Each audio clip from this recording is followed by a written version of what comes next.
Todo comenzó, como suelen hacerlo estas historias, con una ambición desmedida. Nuestro protagonista es Elian, un pintor de extraordinario talento pero nula fortuna, que vivía en un pequeño y desordenado apartamento en el corazón bohemio de Madrid.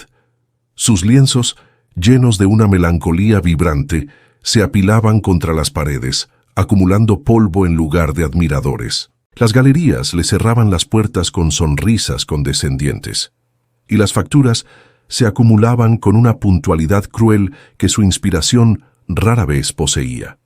Elian estaba al borde de la rendición.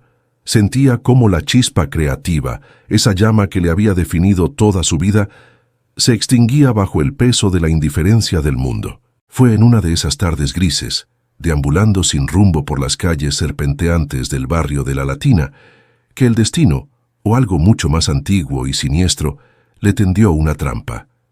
Se topó con un anticuario que juraría no haber visto nunca antes, encajado entre una tienda de tatuajes y una lavandería. Su escaparate estaba abarrotado de objetos olvidados, cubiertos por una gruesa capa de polvo que parecía contar historias de décadas. Una campana de latón sonó con un tintineo sordo cuando Elian empujó la pesada puerta de madera. El aire en el interior era denso, impregnado de un olor a papel viejo, madera y algo más, algo vagamente floral y metálico, como rosas dejadas en un jarrón de plata hasta pudrirse. El propietario era un anciano encorvado, con gafas tan gruesas que sus ojos parecían 2 puntos distantes. No saludó. Simplemente observó a Elian desde la penumbra de su mostrador. Elian se movía por los estrechos pasillos, sintiéndose un intruso en una tumba de recuerdos, y entonces la vio. Apoyada en la pared del fondo, casi oculta tras una pila de libros encuadernados en cuero, estaba ella. Era un retrato al óleo, de un tamaño considerable, de una mujer de una belleza casi insultante.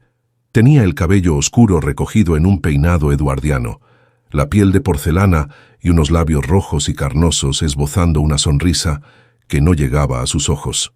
Y esos ojos eran de un verde profundo, casi negro, y parecían seguir a Elian por la habitación. Parecían, sobre todo, saber de su fracaso, de su desesperación, de su anhelo.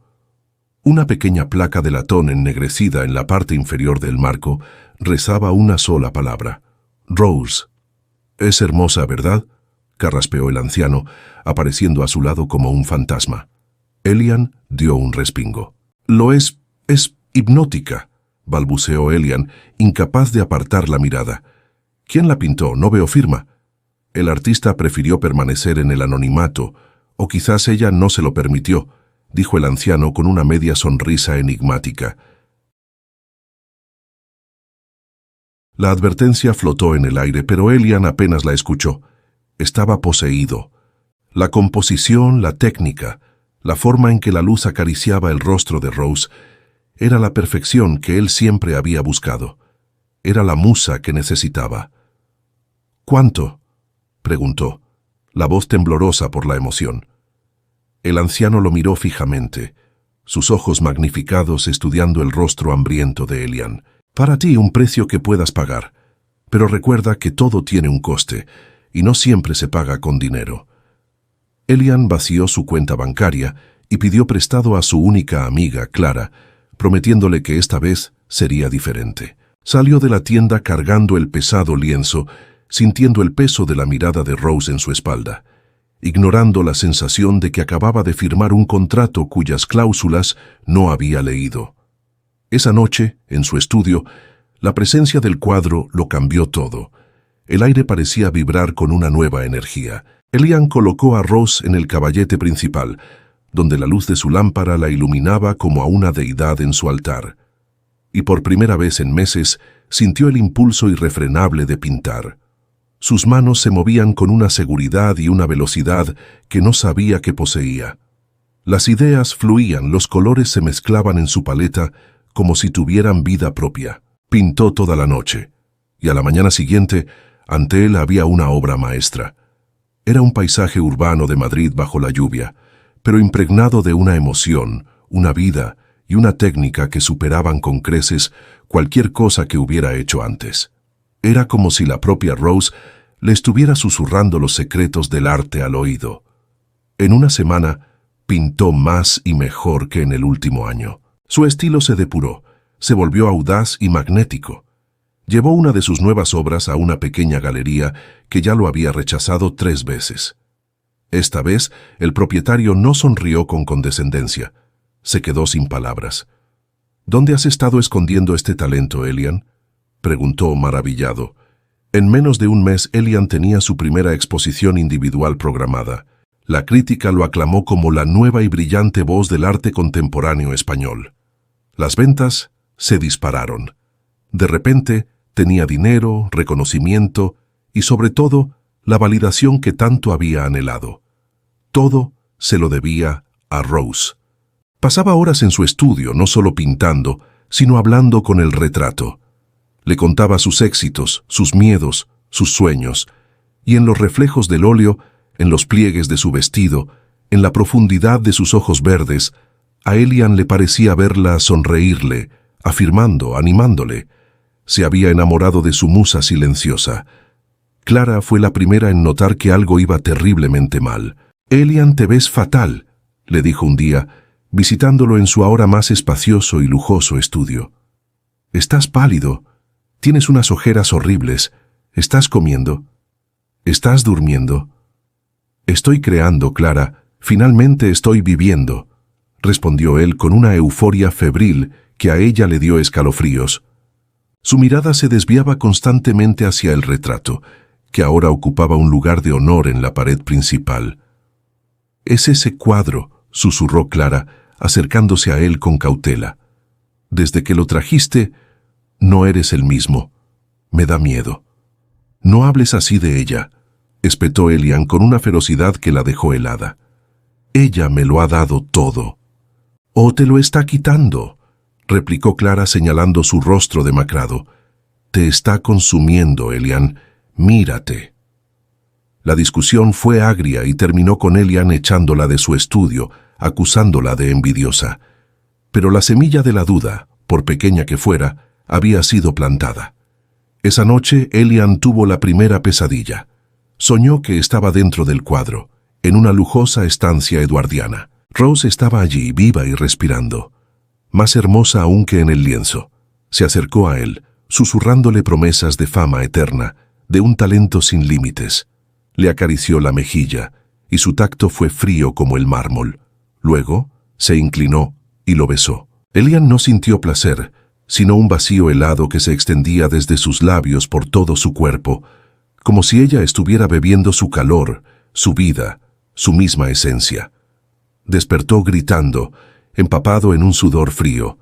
La habitación estaba oscura, pero sentía la presencia del cuadro como una entidad viva. Le pareció que la sonrisa de Rose era ahora más ancha, más depredadora. Los éxitos de Elian continuaron, pero su salud se deterioró a un ritmo alarmante. Perdió peso drásticamente, su piel adquirió una palidez cerúlea y sus ojos, antes brillantes, ahora estaban hundidos y permanentemente asustados. Empezó a sufrir alucinaciones. Veía el rostro de Rose en los reflejos de las ventanas, oía su susurro en el viento.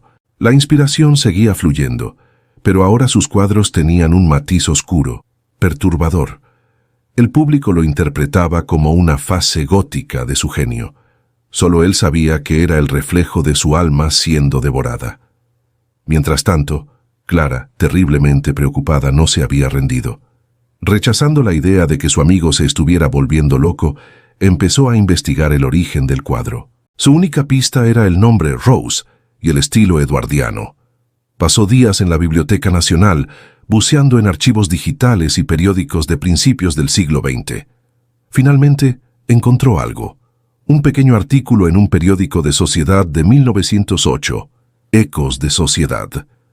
Hablaba de una de las damas más célebres y temidas de la alta sociedad madrileña, Rosalía de Altamirano, apodada Rose la Incomparable por su belleza y Rose la Cruel por su carácter. Era famosa por su vanidad legendaria y por coleccionar y descartar pretendientes con una frialdad pasmosa. El artículo mencionaba de pasada que había encargado un retrato a un joven y prometedor artista, Julián Vélez, quien, trágicamente, se había suicidado poco después de terminar la obra, arrojándose al Manzanares. Clara sintió un escalofrío. Siguió tirando del hilo. Encontró más menciones al retrato de Rose. Tras la muerte de Rosalía por una enfermedad repentina que, según los rumores, marchitó su belleza en cuestión de días, el cuadro pasó a su heredero. Un año después, el heredero, un exitoso hombre de negocios, se arruinó misteriosamente y se pegó un tiro en su despacho, justo frente al retrato. La historia se repetía. El cuadro fue vendido en una subasta. Su nuevo dueño, un dramaturgo, escribió la obra de su vida y gozó de un éxito fulgurante antes de ser encontrado muerto en su cama, consumido por una enfermedad desconocida que los médicos no pudieron diagnosticar. Parecía haber envejecido 40 años en 6 meses. El patrón era innegable, una estela de cadáveres a lo largo de un siglo, un breve y brillante destello de éxito seguido de un rápido y horrible declive. La maldición no era solo un mito, era un ciclo. El cuadro de Rose no era una musa, era un parásito. Se adhería a un alma creativa, le otorgaba un don deslumbrante a cambio de consumir su fuerza vital, su esencia, hasta dejar solo una cáscara vacía. La vanidad de Rosalía de Altamirano era tan poderosa que había trascendido la muerte, ligando su espíritu al lienzo, condenada a alimentarse eternamente de la vida ajena para mantener un eco de su propia existencia. Armada con esta terrible verdad, Clara corrió al estudio de Elian. Lo que encontró la hizo gritar. Elian, ahora una figura esquelética que apenas se parecía al joven vibrante que conocía, estaba de pie frente a un nuevo lienzo. Estaba pintando con una intensidad demencial, sus ojos fijos y vidriosos. No pintaba un paisaje ni una escena abstracta. Estaba pintando un nuevo retrato de Rose, pero esta vez, el rostro en el lienzo era una fusión grotesca entre la belleza de Rose y los rasgos demacrados del propio Elian. Era el acto final, el momento en que su alma sería transferida y consumida por completo. En la pared, el cuadro original parecía vibrar. La sonrisa de Rose era ahora una mueca de triunfo absoluto. «¡Elian, para!», gritó Clara corriendo hacia él. Él no la escuchó, o no pudo. Estaba completamente bajo el control de la entidad. «Casi está mi obra maestra. Seremos uno», murmuraba con voz ronca. Clara miró desesperadamente a su alrededor. ¿Cómo luchar contra un fantasma, contra una maldición centenaria? Recordó las palabras del dramaturgo en una carta que encontró durante su investigación. Ella me dio el fuego, pero es un fuego que quema por dentro. Para vivir, debo renunciar a su don, destruir la obra que nació de ella. Destruir la obra, no el cuadro original. Elian no tenía la fuerza para destruirlo, pero sí la obra que nacía de él. La maldición se alimentaba de la creatividad que otorgaba. Cortar el alimento era la única forma. «Elian, escúchame», gritó Clara, agarrándolo por los hombros y forzándolo a mirarla. «No es tu musa, es tu verdugo. Te está matando. Tienes que rechazarla. Rechaza su don». Por un instante una chispa de lucidez brilló en los ojos hundidos de Elian. Vio el terror en el rostro de Clara, su única y verdadera amiga. Vio su propio reflejo macabro en un espejo cercano y comprendió. Con un grito que fue mitad rabia y mitad agonía, se giró. No hacia el cuadro de Rose, sino hacia las decenas de lienzos que había pintado bajo su influencia. Sus obras maestras, su éxito, su fama. Agarró un cúter de su mesa de trabajo y con una fuerza desesperada comenzó a rasgar el primer lienzo. Un sonido antinatural, un chillido agudo y etéreo llenó el estudio. No provino de Elian, sino del retrato de Rose. Su rostro pintado se contrajo en una mueca de dolor y furia. Elian, animado por la reacción, siguió su masacre. Rasgó el paisaje lluvioso de Madrid. Destrozó los retratos abstractos. Cada corte era una puñalada a su propio ego, a su ambición, pero también un paso hacia su liberación. Clara se unió a él, volcando botes de trementina sobre las pilas de lienzos. El golpe final fue contra el nuevo retrato, la obra de transferencia. Elian hundió el cúter en el rostro a medio pintar y lo rajó de arriba abajo. En ese momento, el retrato original de Rose emitió un grito ensordecedor que hizo vibrar los cristales de las ventanas. La pintura al óleo comenzó a burbujear y a agrietarse, como si un calor intenso emanara de su interior.